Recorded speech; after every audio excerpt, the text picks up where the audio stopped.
अस्सलामुअलैकुम।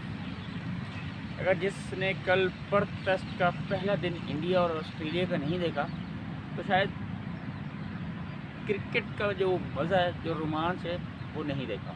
बिल्कुल absolute cinema कह सकते हैं जो कल इंडिया और ऑस्ट्रेलिया की इससे अच्छी बॉर्डर गवास्कर सीरीज़ की शुरुआत नहीं हो सकती।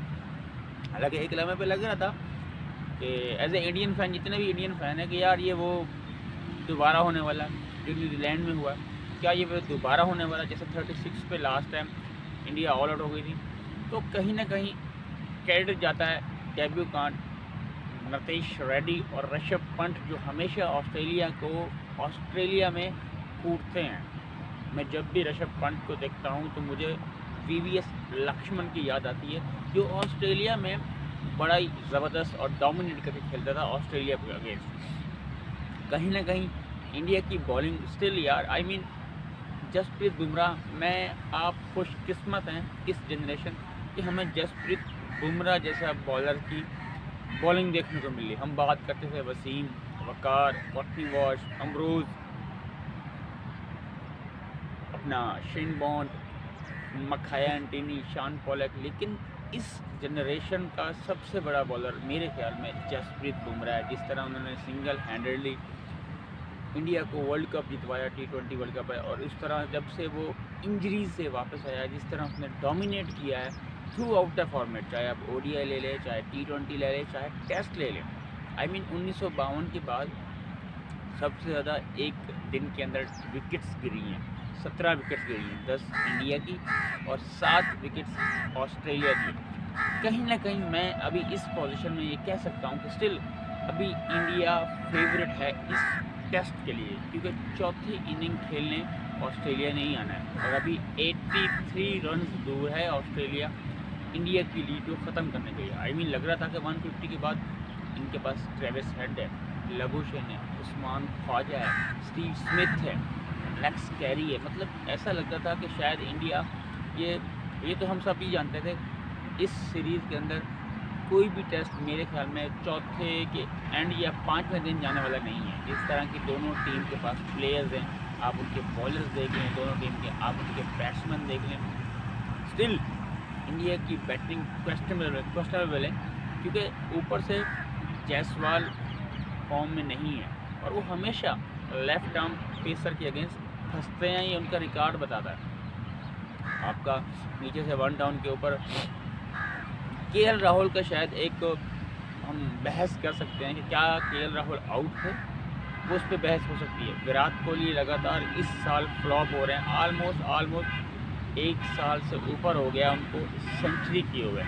तो कहीं वो दोबारा 2020-2021 के पैच वाले में तो नहीं चले गए, जो हमें पुराने विराट समझ रहे, जो तकरीबन 2.5-3 साल तक बिल्कुल आउट ऑफ फॉर्म रहे, ऑफ पर रहे। शायद इस सीरीज़ से पहले मैंने बताया था कि ये सीरीज़ डिसाइड करेगी रोहित शर्मा और विराट के टेस्ट कैरियर को, कि आया वो आगे प्रोसीड करते हैं। रोहित का तो मुश्किल ही लग रहा है, क्योंकि उनकी एक तो एज फैक्टर है, ऊपर से फिटनेस के मसाइल हैं। तो कहीं ना कहीं रोहित का मैं बड़े वसूख कह सकता हूँ कि शायद ये आखिरी series as a test captain है, और विराट में भी रोहित आपको चैम्पियन ट्रॉफी तक खेलते हुए नजर आए। कहीं ना कहीं आपको इस टेस्ट का रोमांच अभी भी बाकी है, लेकिन अभी स्टिल फेवरेट में ऑस्ट्रेलिया को नहीं कहूँगा, क्योंकि चौथी इनिंग में इससे भी बुरी सूरत हाल है। आई मीन जितना आप तारीफ़ की जाए जसप्रीत बुमराह की, उसकी कैप्टेंसी की, उसकी बॉलिंग की, मतलब आई मीन आज जहाँ पे स्टीव स्मिथ, लबुशेन एक ऐसे लम्हे पे लग रहा था जो पूरा दिन बड़ा एक इंटरेस्टेड क्रैक्टर रहा है। लबुशेन की कैच ड्रॉप हुआ है, विराट ने स्लिप बड़ा आसान कैच ड्रॉप किया, लेकिन 52 बॉलों पे 1 रन, इतना फंस के खेल रहा था स्टीव स्मिथ पर। इससे बड़ा बैट्समैन इस जनरेशन में नहीं है टेस्ट क्रिकेट के हवाले से। ट्रेविस हेड जो हमेशा इंडिया के लिए नाइटमेयर साबित हुए, जब हर्षित राणा ने उनको आउट किया, आई मीन वो सीन देखने वाले थे। तभी मैं इस वीडियो की शुरुआत में कह रहा था कि जिसने आपने कल अगर लाइव मैच नहीं देखा तो शायद क्रिकेट की हिस्ट्री का बेहतरीन दिन मिस कर दिया।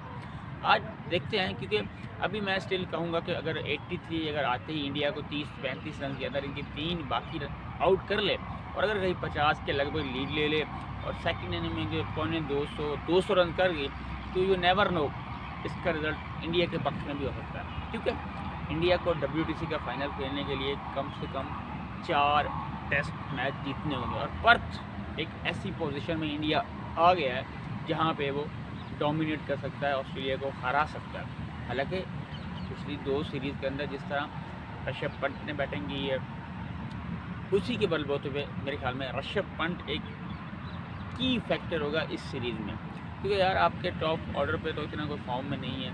अब देखना ये है कि क्या रोहित और शुभमन गिल के आने के बाद क्या KL राहुल को रिटेन करेंगे ये लोग, क्योंकि KL राहुल की technique is much better than Jaiswal, या जितने भी आपके पेडिकल नीचे 1 डाउन पे आए हैं तो उनका डेब्यू था, वो इतना मुतासर कुन परफॉर्मेंस नहीं दे पाए। तो कहीं ना कहीं मुझे लग रहा है कि इंडिया और ऑस्ट्रेलिया की ये सीरीज़ बड़ी ही ज़बरदस्त और इंटरेस्टिंग होने वाली है। इस सीरीज़ के ऑलमोस्ट 8 घंटे के बाद ही हम ये डिसाइड कर पा रहे हैं कि यार ये सीरीज़ कहाँ जा रही है, कोई भी टीम जीत सकती है।